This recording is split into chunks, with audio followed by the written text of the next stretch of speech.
In less than a month, Chinese President Xi Jinping has met with his Brazilian counterpart Jair Bolsonaro for the second time. Bolsonaro welcomed Xi at the Foreign Relations Ministry in capital Brasilia, following his October trip to China. President Xi said the two countries share wide-ranging common interests, and he's urging both sides to further open up their markets to each other. He also spoke about developing cooperation in Latin America. Bolsonaro says his government wants to both expand and diversify trade with China. The two leaders witnessed the signing of several deals. President Xi also met Russian President Vladimir Putin. He said China and Russia should promote bilateral ties, build a fair international environment, and oppose unilateralism and bullying. When meeting with Indian Prime Minister Narendra Modi, President Xi called for close communication in order to improve relations, as well as expanding the scale of trade and investment. President Xi's final activity in Athens on Tuesday was visiting a museum which showcases findings from the ancient Acropolis.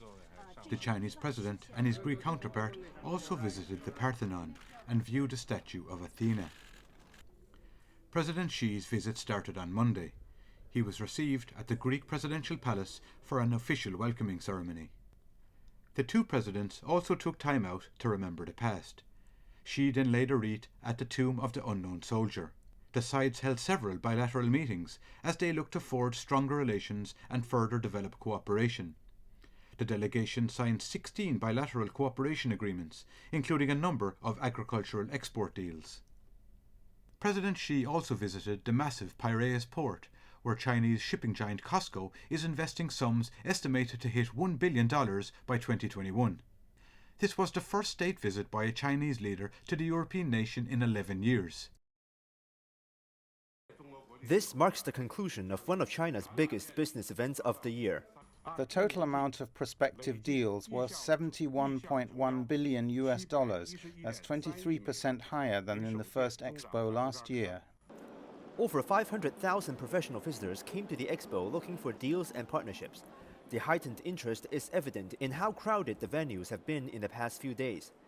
That's been encouraging for international companies looking to enter the Chinese market. It's been very helpful to meet new potential customers of our products. We've signed 3 deals here at this CIIE, 2 with key retail supermarket distributors here in Shanghai, and 1 with a major meat wholesaler customer of ours in Beijing. And indeed, we have already signed some deals directly, and for us it is very unusual because normally we don't sign deals directly in a fair. Some people who came who were in the business of baby, toy or lifestyle stores, and now they want to see if they can represent Moulin Rôti in their region or their city, and so this is exactly what we're looking for. And we managed to make beautiful deals for the further development and the expansion of our business here in China. We are present in China since 2017, and we are present in 2 major cities, in Beijing and Shanghai. But now, after these new deals that we have signed, now we can be much more confident to expand to other cities. Chinese companies have also benefited from the opportunity to import more high-quality products. The Henan Bonded Group, for example, signed 26 purchasing deals worth close to $460 million. From our observations in the past few years, we could see that we still lack imported goods, and on the other hand, we see many foreign companies having difficulties selling to China. So I think the expo has provided a good platform for cross-border companies. The city of Shanghai is already gearing up for next year's expo. The financial hub is home to the headquarters of many multinational companies and is an ideal destination for firms taking their first steps in the Chinese market. Naturally, the financial center is playing an important role in attracting prospective companies to the third expo. We have confirmed with the Lujiazui management team that we are going to participate to the third exhibition to meet companies and to let our branding be known by Chinese companies and international companies as well. SAR Chief Executive Carrie Lam said it was selfish for violent protesters to try to bring down the city's transport system.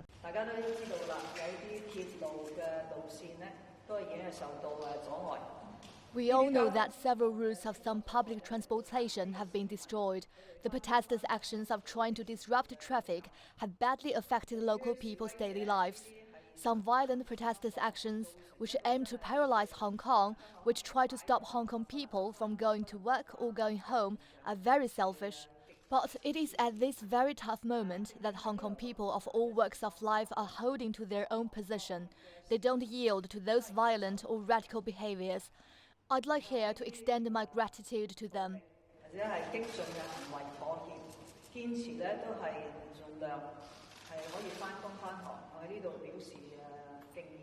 She also said authorities will restart transportation facilities and continue to safeguard public safety.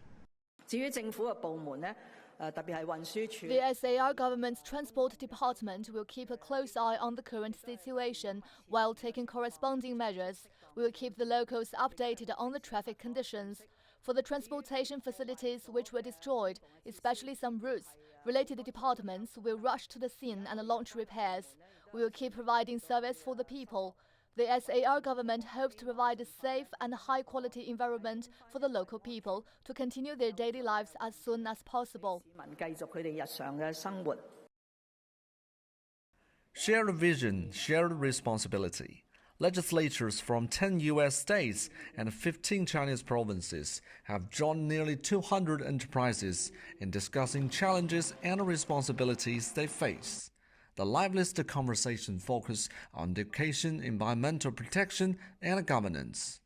In his speech, U.S. Ambassador to China Terry Branstad expressed his hope that everyone at the U.S.-China Subnational Legislature Cooperation Forum will find common interests, establish close ties, and enhance mutual understanding. And so the initial fear that Chinese were taking away jobs, right, now it's translated to both in all parts of the world, this future of work.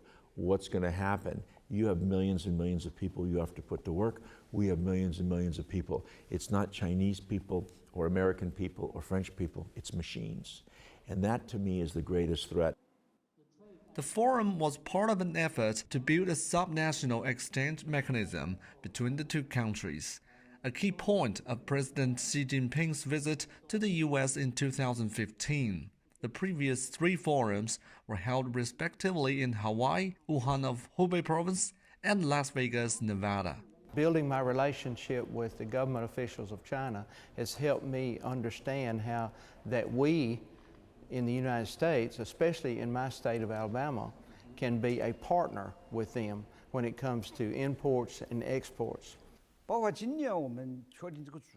China and the U.S. have made full use of this cooperation forum as a platform to support and promote cooperation between provinces and states in the fields of economy, trade, tourism, and more, in order to bring tangible benefits to both sides. The two-day forum consolidates the basis of public opinion for the state development of China-U.S. relations.